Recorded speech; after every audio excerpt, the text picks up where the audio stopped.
Welcome to Boots in Baltimore. I'm LeeAnn Blanchard. I'm here with Brenna Potter of Coaching to Confidence. So, obviously, you're a coach, but what is your specialty? Yes, well, first, thank you for having me. I'm very excited to be here and chat with you.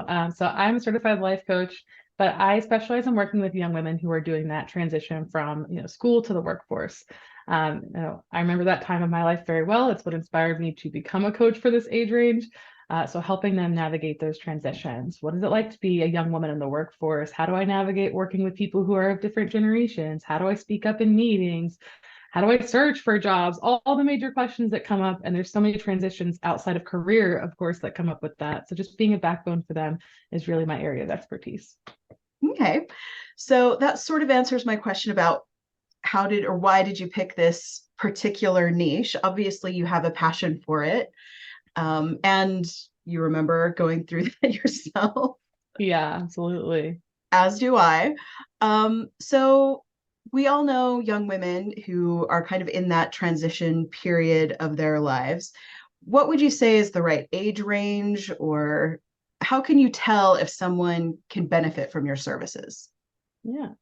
Well, that's a good question because a lot of people usually like, oh, can you work with my teenager? And it's not an area of comfort for me. So typically 18 and older, whether it's like I just graduated high school and I'm doing community college, or maybe I'm not sure school's right for me. Those are definitely great clients because I can help with that self-exploration process and give them a better idea of what they want to be working towards.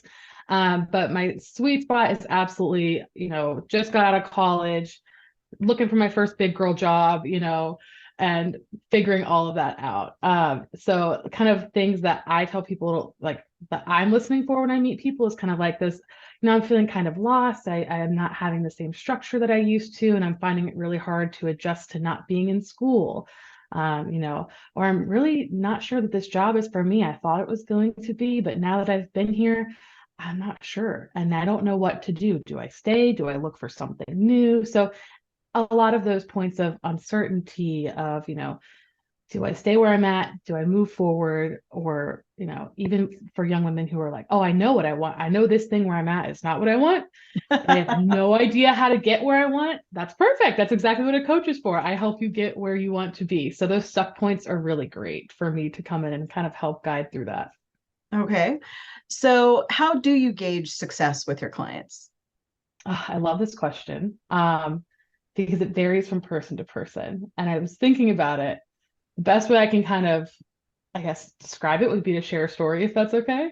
Yes, of course. Um, so I had a client, she was a young working mom, and her daughter was old enough to start going to preschool, and it was a big transition. And she's like, I'm going to have so much more time on my hands, and I have no idea what to do with that because all the passions I had when I was younger before I had my daughter, I don't know if they're for me anymore. Yeah, exactly. So, and I'm not a mother myself, but I can empathize with that part of us who it's like, oh, those past things we used to enjoy, maybe they don't light us up. And how do you go about exploring those new things? And so with her, we explored self-care over a 3-month period and what does that look like and tried incorporating new things for her. And in one session in particular, she was talking about her relationship and her home and wanting to be a good mom and a good partner and have her home in order, but she was really struggling with it. And I said to her, I said, well, it sounds like, you're really looking for more harmony, more balance in your home.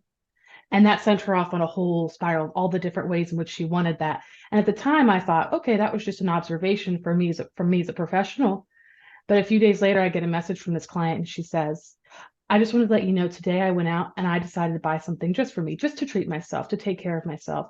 And I bought a necklace and it says harmony because that reminds me of the work that we've done together and what I'm working towards with your help. So to me, those moments of being able to hear from a client, I thought of our session outside of what we did. And I'm reminding myself of how important this work on myself is just, to me, that shows so much progress. And so those are the moments that I just love. Yeah, that it made a difference. It made an impact. It changed how somebody conducted their life. I think Yeah. I think that's absolutely brilliant.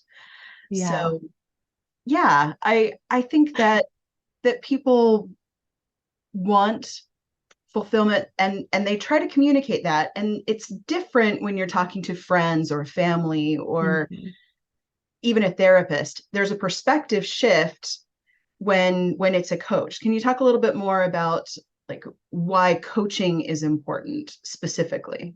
Yeah, absolutely. I think it comes back to the difference for a lot of people, the difference of coaching and counseling. And kind of one of the big ways I describe that is, when you go to counseling, you go to therapy, that's really a beautiful space for you to dig into emotions, learn how to process with your emotions, learn coping skills, have that safe space.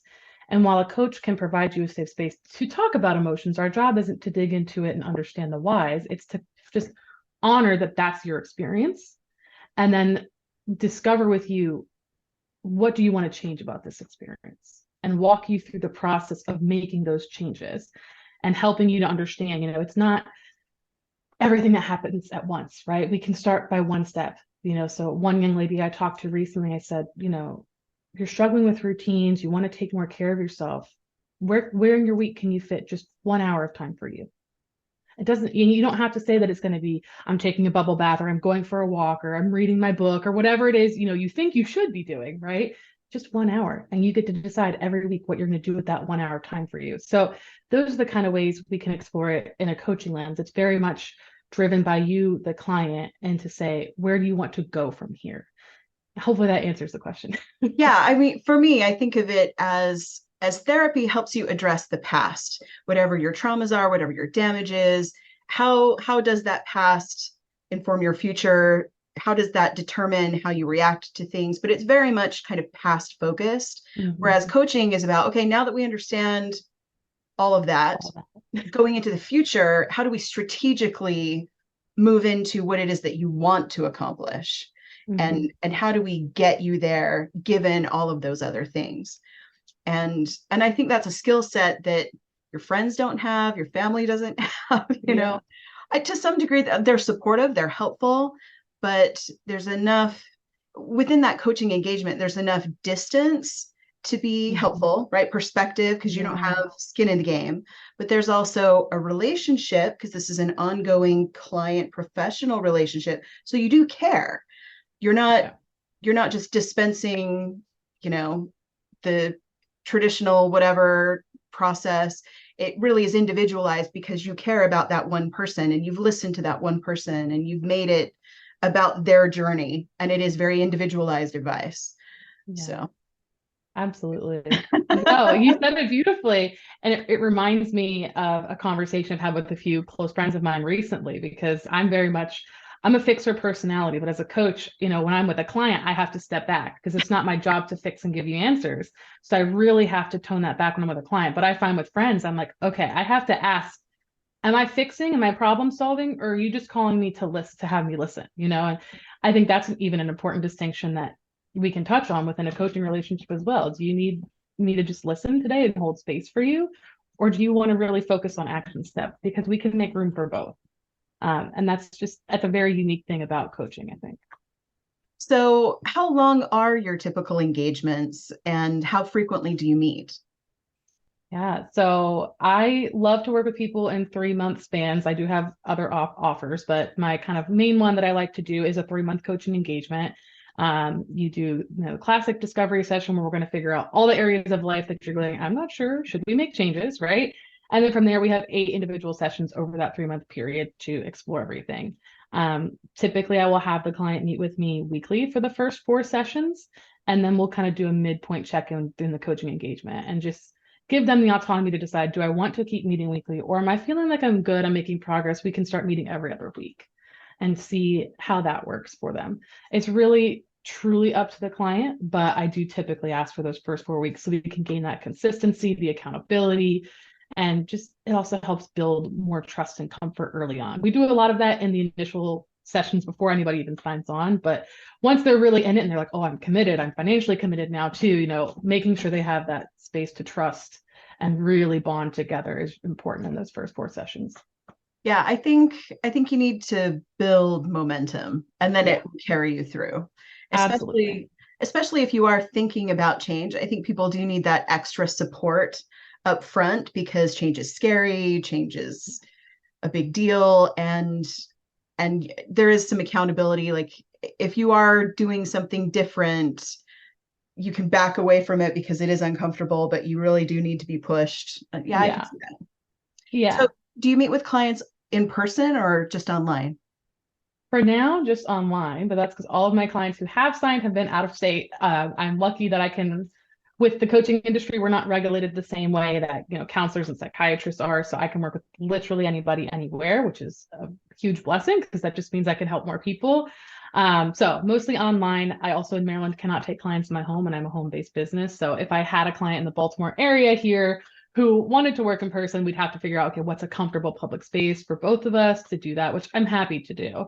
But so far, nobody has wanted to do that. Everybody's just like online. The ones who signed for my long-term contracts, they are like, and Mhm. I've had Pennsylvania, Maryland, or not Maryland, sorry, Virginia. That's where I'm Mhm. from. I would forget that. And I think one all the way down in North Carolina as well. So they've been all over the place. Well, I think that makes a lot of sense because online is so convenient. Everyone's used to it now. Yeah. And I think especially for things like this where, you're thinking deeply and they are private things, I think there is this sense of if it's online, then I'm in my house or somewhere else where I feel completely safe, where I'm not going to be overheard, that people really are more willing to open up Yeah. online instead of being in person because it's almost like they don't also have your energy in the room, and so Yeah. they're not gauging or they're not self-censoring because they saw you fidget your hand or something. They're Yeah. really really focused. So i think Yeah. i think that's smart. Yeah. I mean, it works. Who knows? So I've had friends tell me like, oh, maybe someday you could branch out and have an office space and take people in person. And I'm like, maybe, I don't know. But right now, this is really working. And I've had some incredibly powerful coaching sessions with people virtually. So I'm sticking with it. Well, so if you can work from anywhere in the entire world with anybody in the entire world, why did you pick Baltimore? Well, it starts with my career prior to being a coach. There's kind of the short answer there. The long answer is I fell in love with my best friend in the entire world, and I've stayed because I'm with him. Aw. So no, we live here with our two kitty cats, and we love it. We're very close to his family. We used to live 4 minutes door to door. We've graduated to a 15-minute gap now because we got a nicer place. It's a little further away, but we still visit with them every week, and we make it a point to just have family time. And it's a lovely kind of buffer to our work weeks to be able to sit down with family. But no, I moved here for work, and it's been fun to explore the area. He's a Baltimore native and I'm not, so he's constantly showing me new places and new restaurants. And every time there's a new business that opens that we're interested in, we go check it out together. So it's a fun area. There's a lot to do. There is a lot to do. I think people, when they first come to Baltimore, they're almost surprised that Yeah. there's so much to do. And from my perspective, I think it's an excellent launching point because Mhm. everything is, 2 or 3 hours away. Like you can get Oh to a yeah. remarkable number of places within 2 or 3 hours, and it's a really nice hub. So Oh, absolutely. We I just don't did a blame day you. I trip think to it's Delaware recently with some friends over the weekend just because it's close and we can. right I mean, because you there's can. just there's all kinds of stuff you can find. Yes. So, how can people find out more or engage with you? If they have a referral for you, how should they pass that along? Yeah. I mean, my contact information is all on my website. That's coaching the number two confidence.com. But I'm also very active on Instagram. My handle is coaching to confidence 23. Very active on there. You can DM me. You could just follow me, see what's up. I share a lot about behind the scenes and day to day and what I'm doing, so you can kind of get a feel for me as a person. But you can also just send me an email.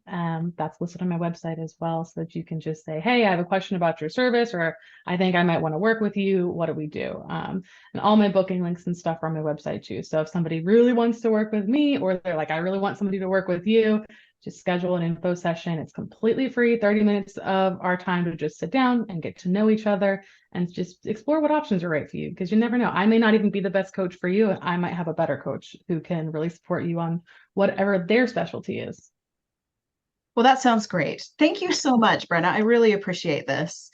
I hope it was helpful for you. Yes, no, this has been so lovely. Thank you for having me. All right. Well, that's all for this episode of Boots in Baltimore. If you know anyone or if you are someone who could benefit from Brenna's services, we'll have her contact information below. And again, thank you for doing this. It was really fun. Yeah, thank you.